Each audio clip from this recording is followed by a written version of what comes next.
Congressman Jokno, and then Chairman Chua. Thank you. Thank you, Mr. Chair.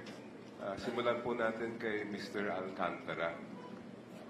Sa pagkarinig ko po sa mga sinasabi ninyo ay wala kayong kasalanan. Totoo ba yun? Yes, Your Honor. Ibig sabihin nun ay malinis kayo bilang isang lingkod bayan. Yes, Your Honor. Ano po? Ano po? Yes, Your Honor. Yes. At kung sinasabi natin na malinis kayo, ibig sabihin ay hindi kayo namurakot nung kayo ay district engineer. Yes, Your Honor. At paninindigan mo pa yon. Yes, Your Honor. Sino ba ang mas mayaman sa inyo ni Mr. Bryce Hernandez? Kayo o siya?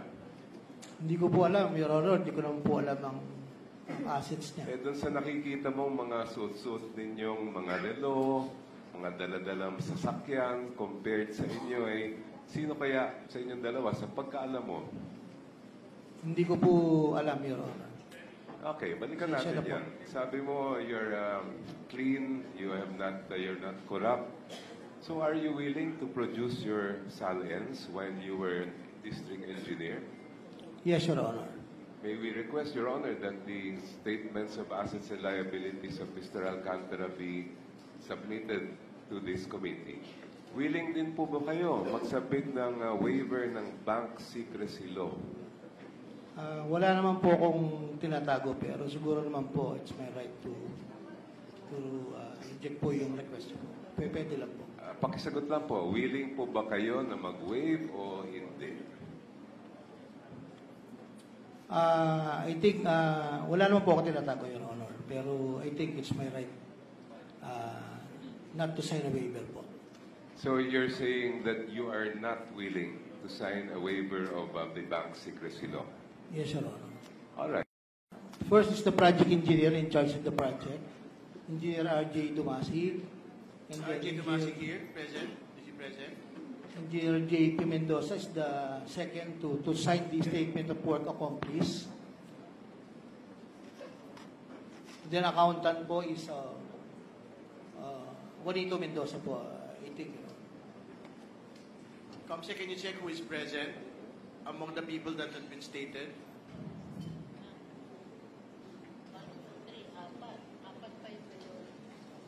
Your Honor, may tanong po? Hindi ko po nakuha. Natin. Check po, Comsec po ang sasagot.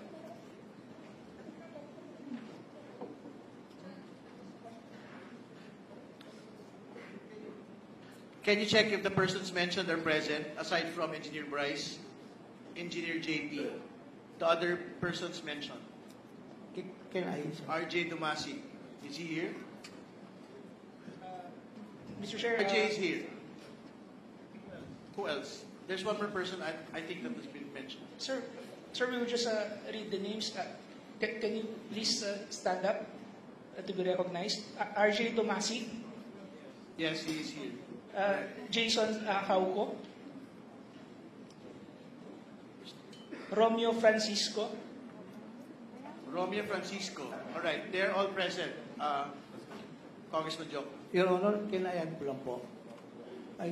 Tungkol lang po sa person, pagpa-final payment po kasi, may inspectorate team pong involved doon sa, sila po yung nagpa-final inspection. I just want to add lang po.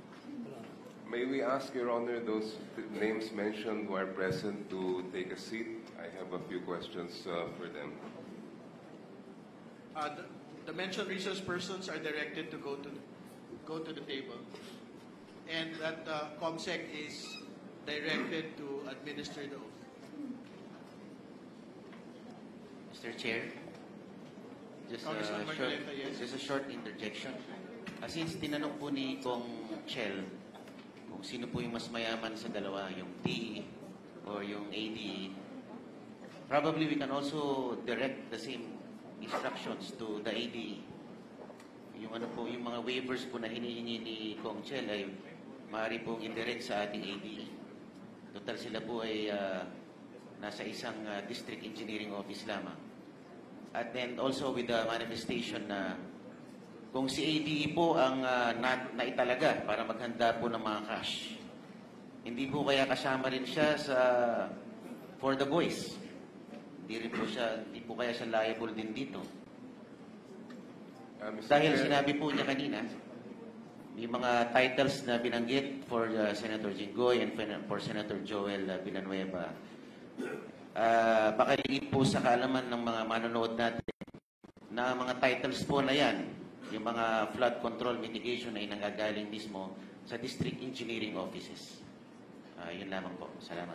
Thank you. just a manifestation, We Mr. don't, Chair, I intend to propound similar questions Yes, to the others. Where the mentioned resource persons, we have to administer the oath to them. COMSEC is directed to do it. May we request Mr. Dumasig, Jason Hauco, and Romeo Francisco to please approach. Please stand up and raise your right hands. Mr. Chair, good afternoon po. On the first hearing po, nag-attend na po ngayon. I already administered po my oath. Okay, thank you. Do you solemnly swear to tell the truth, the whole truth, nothing but the truth before this committee? Oath has been administered, Your Honor. Right, the answer in the affirmative, Congressman Jokna, please proceed. Thank you, Mr. Chair. Isa lang po ang tanong ko sa inyong tatlo. Nabanggit kanina Mr. Alcantara na kayo daw may kasalanan. Wala naman daw siyang ginawang mga pagkakamali. He said he relied on your representations. Mr. Chair, good May morning. I ask you to respond to his statement? Good afternoon po, Mr. Chair. Actually po, hindi po ako nabanggit ni Mr. Alcantara. I was recently designated po as OIC District Engineer August 11 po. Your name, please. Engineer Jason Hauco po. All right. I was not even mentioned po by the Henry Alcantara po. Hindi Thank po you. kasama po sa inspectorate team, Your Honor. Thank you po.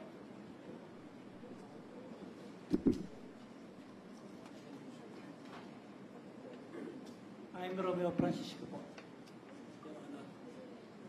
Narinig po ninyo yung tanong ko.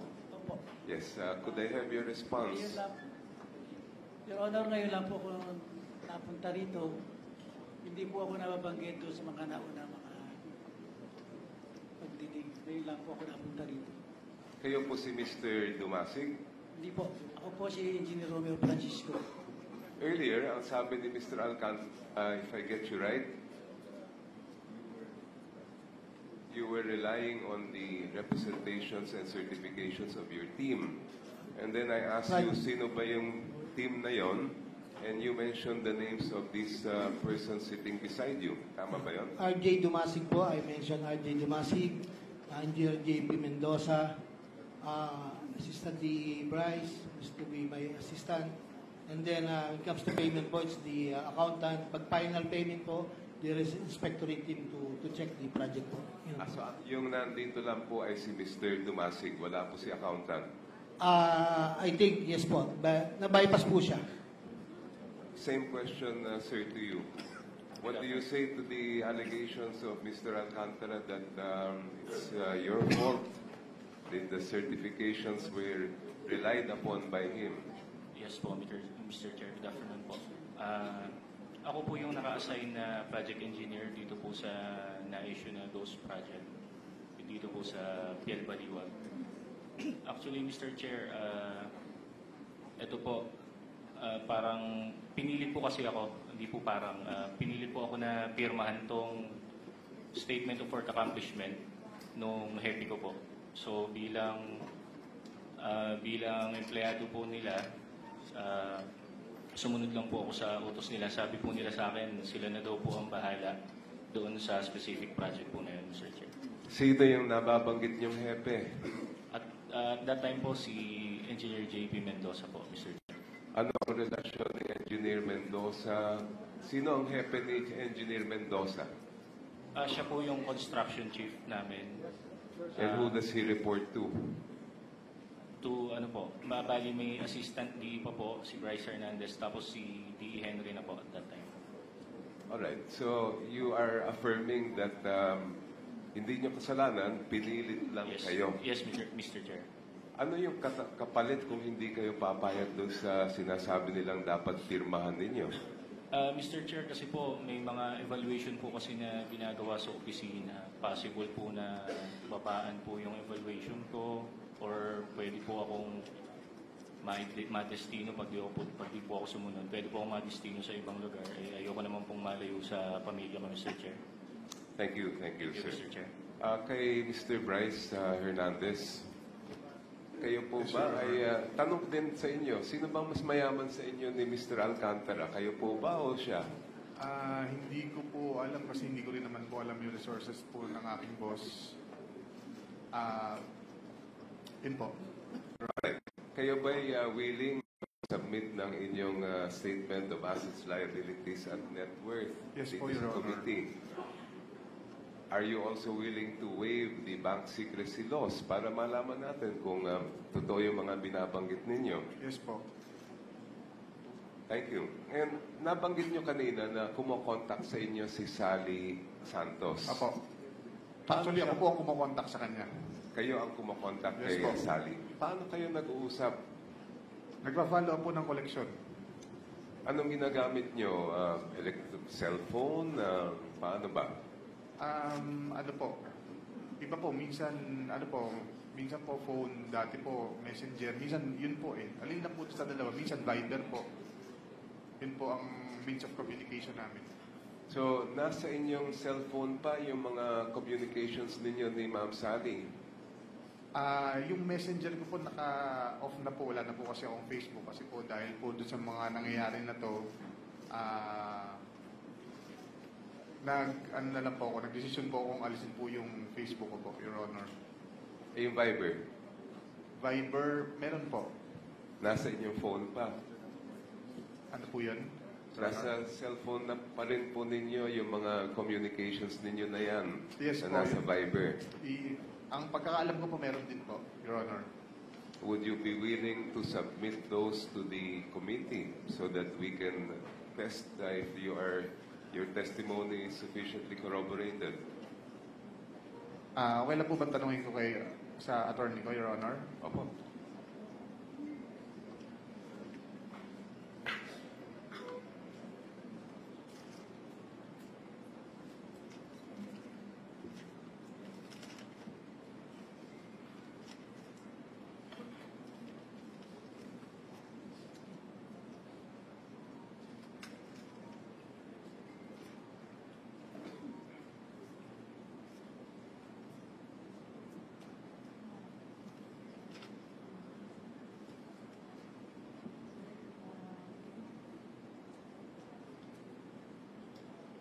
Yes, Your Honor.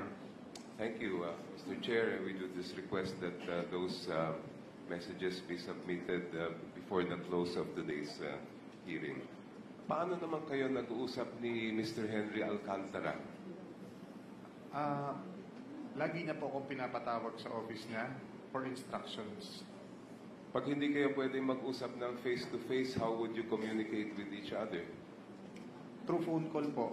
Pero bihira po kasi talagang halos everyday po and weekends magkasama kami. Hindi naman everyday na makakontakt niya kayo agad, ano? Ano pong ibig niyo sabihin, Your Honor? Well, do you have in your phone also communications or messages between you and Mr. Alcantara? Meron naman po, Your Honor. You are willing to provide those messages to this committee as well? Yes, Your Honor. Pero ang saan po, pag po kasi nag-uusap kami regarding dyan sa mga koleksyon, it's through phone call po. Okay lang ba sa iyo kung papayag po ba kayo na ma-access ng committee yung telco records ng inyong phone? Okay lang naman po siguro, Your Honor. Okay lang po. How many cell phones do you have? I have bali 3 po. Pero yung third po, sa ano ko lang po kasi ginagamit yun. Pang-contact po sa mga kaibigan ko lang, saka sa asawa ko. Ano po ang mga service provider ng mga phone ninyo? May Globe po ako, tsaka may Smart po. Yung isa, hindi ko po alam eh. Thank you, thank you.